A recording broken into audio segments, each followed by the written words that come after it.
Hi, it's time to look back at what happened at Queen's Park in Ontario politics this week. The Affordable Childcare Agreement between Ontario and the federal government was announced. Childcare costs, licensed childcare costs, will decrease by 25% as of April the 1st. There will be rebate checks mailed to people in May. It will decrease 50% by the end of 2022. It is not clear what Ontario parents got from the delay. Premier Ford said that he got 6 years of funding instead of 5, and he's certainly right to worry about what the federal share of childcare funding will be 10 years or 20 years from now. But the federal government said that the intent of the agreement is to make childcare funding permanent. So a 6th year of funding was hardly a concession. The feds also really have to be careful about not favoring one province over another. Premier Ford's government put out measures on housing this week. A non-resident buyer's tax was increased from 15% to 20%. And it was also expanded from the GTA to all of Ontario, including Kingston. However, in Kingston, if wealthy buyers live in the Toronto area and buy a place in Kingston, that tax is not going to apply and not going to deter them. But I think more importantly, the province did not implement the top recommendations of its own housing affordability task force. This is recommendations number 3, 4, 5, and 6.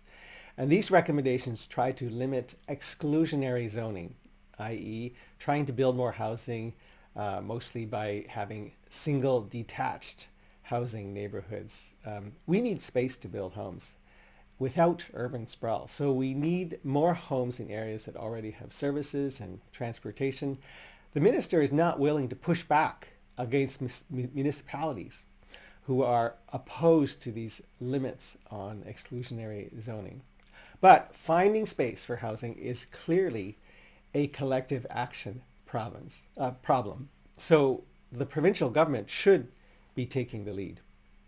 The Ontario Medical Association ratified a 3-year, what's called a physician services agreement with the Ontario government. And amongst other items, it includes, quote, a permanent framework for virtual care by telephone and video when appropriate. This means that telephone appointments will continue, though it remains to be seen what when appropriate means in practice. There's something else important for Kingston. There's a, quote, provision for more family doctors to join family health organizations, which could mean a few more family doctors in Kingston. And I'm hearing at so many doors about so many people who are on a waiting list, or have been on a waiting list for a long time, a waiting list for family doctors.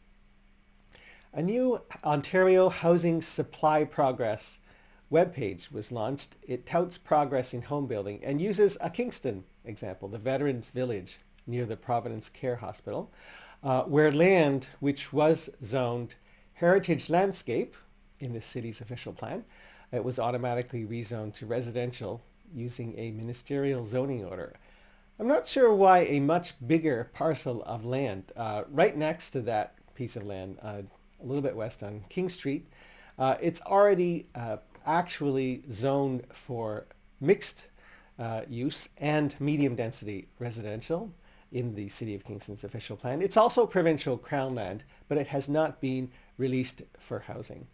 Solving the housing affordability crisis is not just about showcase projects. L'Université Laurentienne et la province n'ont pas assuré la protection des programmes en français durant la restructuration, selon le rapport de la commissaire aux services en français, publié cette semaine, suite à son enquête récente. Ce commissariat fait partie de Ombudsman Ontario et le rapport est disponible sur son site web. Thanks very much for watching. Tell me what you think in the comments. Otherwise, join me next week as I look back at what happened at Queen's Park and Ontario politics.